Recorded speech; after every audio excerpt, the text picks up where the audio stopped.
Кардың ток болсо эки колуң шок болот деген илгеркилердин накыл кеби бекеринен айтылбаса керек. Анткени апаларыбыз тамак ашка өзгөчө маани берип, көчмөн калк экенибизди эске алып, түрдүү, табигый, узакка сакталуучу азык-түлүктөрдү жасоого аракеттенишкен.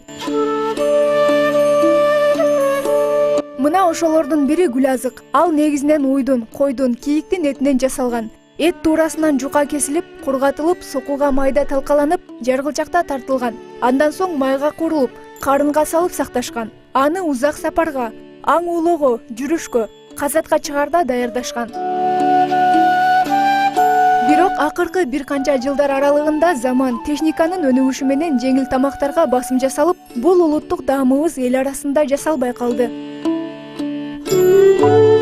Ал эми мына ушул көпчүлүктүн эсинен чыгып бара жаткан даамды жандандырып, калың журтка жайылтып, калктын ден соолугу чың болуусу үчүн сапаттуу тамак аш менен камсыз болуусун каалаган апаларыбыздын бири Сапаргүл Бердалиева айтпу таттуусу чакан ишканасын ачып, гүл азык тамагын даярдап, базарга сатыкка чыгарууда.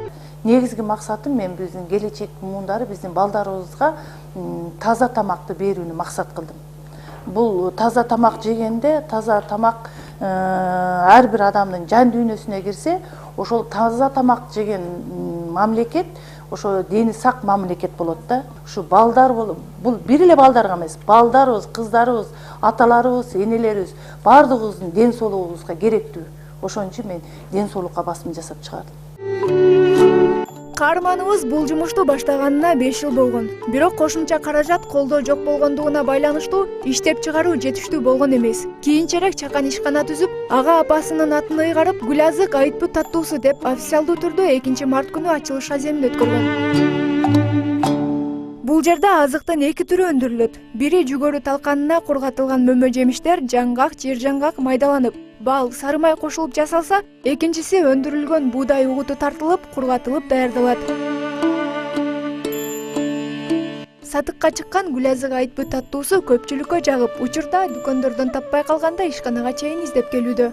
Мен ушул гүл азыкты сатып алып, балдарыма апарып бердим, аябай жакшы жешти, тоюмдуу экен.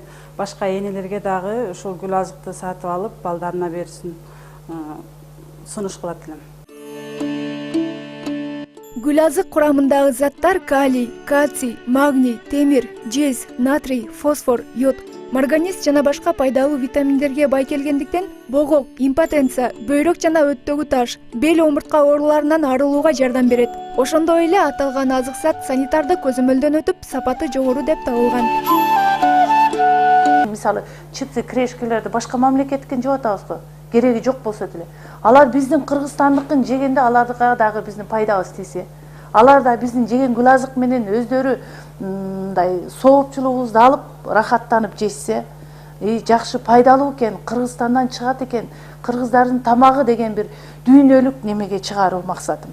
Албетте, дал ушул тапта сапаттуу тамак ашты табуу кыйын. Ал эми айрымдарын билсек да талапка жооп бербейт деген жаңылыш ойдо чанып келебиз. Андыктан бекем ден соолукка ээ болуу үчүн табигый жолдор менен даярдалган тамак аштарга басым жасаңыз.